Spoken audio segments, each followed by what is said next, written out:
अच्छा बताओ, कोई है जो सृष्टि चला रहा है या अपने से चल रही है? बोलो। अपने से कैसे चलेगी भाई? अपने से एक राज्य ना चलेगा? चलेगा? अपने से कैसे चलेगा? यदि ये वस्तु अपने से चलने लग जाएगी तो अपने हिसाब से चलेगी, कहीं भी जाएगी। फिर ये सिस्टम पर कैसे चले? यदि सिस्टम किसी ने फीड किया, अब जैसे रोबोट चलता है तो रोबोट अपने से चलता है आप कहेंगे, लेकिन उसमें फंक्शन पहले से प्रोग्राम किए गए हैं, किसी ने किया है, किसी ने उसे बनाया है, फिर वो चल रहा है। हाँ या ना? मतलब कोई है जिसका नियंत्रण है प्रकृति में। कौन है वो? बोलो। कौन है वो जिसने आपकी आंखें बनाई हैं? कौन है वो जिसने आपके सुंदर से शरीर को, पानी की बूंदों से एक मनुष्य का निर्माण हुआ है। पिता के द्वारा मां के गर्भ में क्या गया था? पानी की बूंद। स्त्री जब गर्भवती होती है तो उसके गर्भ में क्या जाता है, क्या स्थापित होता है? पानी की बूंदें। उस पानी की बूंदों से एक लड़की का, एक लड़के का हाथ, पांव, हड्डी, आंख, कान, नाक, पेट, पीठ, नाना प्रकार के अंग बने कि नहीं? पानी की बूंदों से। यदि ऐसे ही बन जाता तो भैया तुम भी पानी की बूंदें ले आओ और डाल दो, और तुम्हारे से बन जाए तो बता दो। आज विज्ञान इतना आगे चला गया तो किसी इंसान को क्यों नहीं बना लेता? आंखें जिसकी नहीं है, आंखें बना के लगा क्यों नहीं देता? आजकल आर्टिफिशियल आंखें लगा तो देता है, लेकिन दिखता नहीं उसमें। बोलो हाँ, सही है। कोई है जो आपको, बच्चा पैदा होता है ना, बच्चा पैदा होता है, समय से वो बड़ा जवान, समय से वो बुढ़ापा, समय से मृत्यु की ओर। कोई है जो आपको भी बदल रहा है, आप भी बदल रहे हो, लड़कपन, जवानी और बुढ़ापा। कोई है, आप मनमाने होते तो आप में से कोई बूढ़ा ही ना होता। यदि साइंस इतनी तरक्की कर गया तो रोक लेना किसी को बूढ़ा होने से, रोक लो ना किसी को मरने से। टाटा जी अभी चले गए, इतने बड़े आदमी हैं, क्या कमी थी उनके पास? कौन सा हॉस्पिटल वो नहीं खरीद सकते थे? कौन सा डॉक्टर नहीं खरीद सकते थे वो? कौन सा इलाज नहीं खरीद सकते थे वो? हजारों नहीं, लाखों नहीं, करोड़ों की संपत्ति, लाखों करोड़ की संपत्ति जिनके पास है, वो क्या नहीं खरीद सकते थे? क्या वो अपनी जिंदगी खरीद सके? कौन है जो आपको, इतने बड़े आदमी वो, लेकिन बुढ़ापे में देखो कैसे बूढ़ा आदमी कैसे चलता है, लड़खड़ाते हुए। कौन है भाई जो आपको बूढ़ा कर रहा है? कोई तो है मैनेजमेंट करने वाला, हाँ या ना?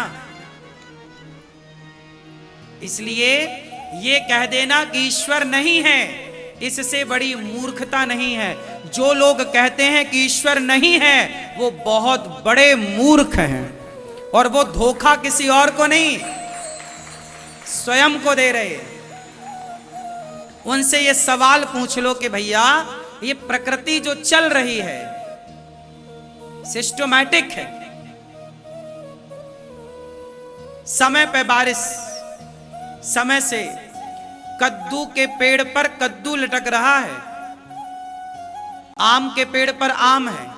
जरा विचार करिए कि आम के पेड़ पर कद्दू लटक रहा होता तो आप आम के नीचे यदि सोते और एक कद्दू गिरता आपकी नाक में तो आपके चेहरे का क्या होता?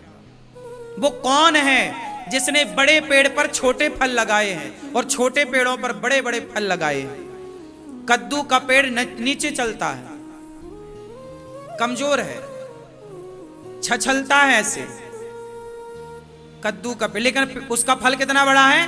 5-5 किलो का कद्दू होता है, कई बार और खाते पीते घर का है तो 10 किलो का भी हो जाता है, हाँ या ना। और जो बड़ा वृक्ष है आम, उसमें देखो इतना सा आम लटक रहा है। ये सृष्टि कितनी विचित्र है, वाह! कितने फुर्सत से परमात्मा ने संसार बनाया है। क्या पशु बनाए, क्या पक्षी बनाए। तुम्हारे बच्चे को तो काजल लगानी पड़ती है आंखों में। जरा गाय के बछड़े को देखना, जरा हिरण के बछड़े को देखना, जरा शेर के बच्चे को देखना, शेरनी के शावक को देखना, उनकी आंखों को जूम करके देखना। उनकी आंखों में नेचुरल परमात्मा काजल लगा के भेजते हैं। ऐसी कजरारी आंखें होती हैं गाय के बच्चे की। उस परमात्मा को पता है कि तुम्हारे बच्चे को जाने के बाद दूध मिलना है। अब बताओ कौन है वो? जब तुम मां के पेट से बाहर आए तो जब तुम पेट में थे तब तक मां के स्तनों में दूध नहीं था, दूध की धारा नहीं थी। लेकिन जैसे तुम मां के आंचल से, गर्भ से बाहर आए तो मां के आंचल में दूध की धारा, दूध की नदी बह पड़ी और बच्चा जाके उस मां के आंचल से चिपक कर और दूध पीता है। और डॉक्टर कहते हैं कि मां का दूध बच्चे का संपूर्ण आहार है 6 महीने तक, हाँ या ना? बताओ कौन है वो? जिसे फुर्सत, जिसे पता है कि आप जाओगे तो रोटी नहीं खा सकते, तुम मांसाहारी हो लेकिन मांस भी तो नहीं खा सकते।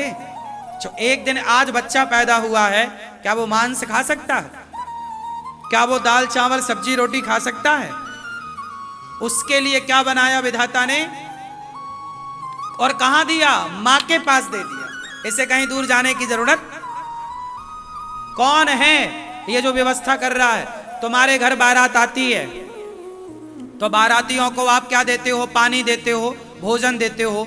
तो उसकी व्यवस्था आप करते हो कि अपने से पानी भोजन मिल जाता है बारातियों को?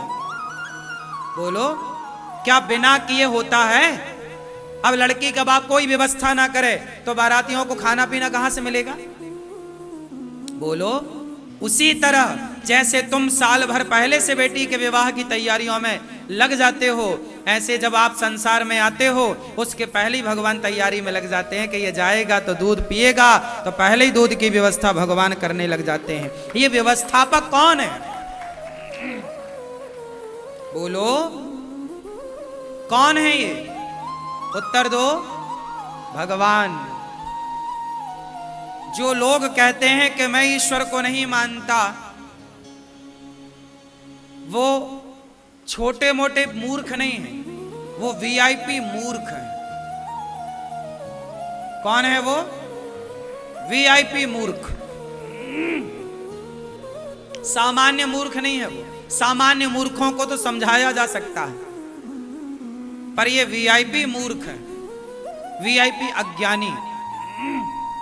मूर्ख हृदय न चेत जो गुरु मेलहि विरंची सम। रावण को सबने समझाया कि ये राम भगवान है, भैया मान ले, पर रावण किसी की बात मानने को तैयार। बस यही है, जो मूर्ख होता है वो किसी की बात, वो अपनी बात सिद्ध करता है, वो अपने को ही मानता है। जैसे रावण ने किसी की नहीं सुनी।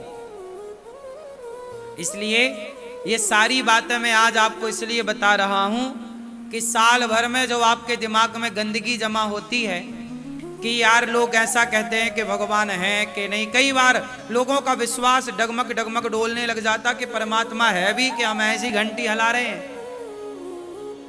संदेह ना करना, वो भगवान सर्वव्यापी है। हमारे भगवान कैसे हैं? सर्वव्यापी। जैसे दही का मंथन करने से मक्खन प्रकट होता है, ऐसे भक्ति की जिन जिन ने, उनके आगे भगवान प्रकट भये। प्रहलाद जी के आगे नरसिंह भगवान प्रकट भये, मीरा के आगे भगवान प्रकट भये, शबरी के आगे राम आए। कितने उदाहरण हैं। तुलसीदास जी, सूरदास जी, रैदास, रस खान आए वृंदावन, सबसे पूछते हुए आए। क्या कहा रस खान ने? हाँ बताओ कहाँ मिलेंगे श्याम, बताओ कहाँ मिलेंगे श्याम, बताओ कहाँ मिलेंगे श्याम, बताओ कहाँ मिलेंगे श्याम, बताओ। चरण पादुका लेकर सबसे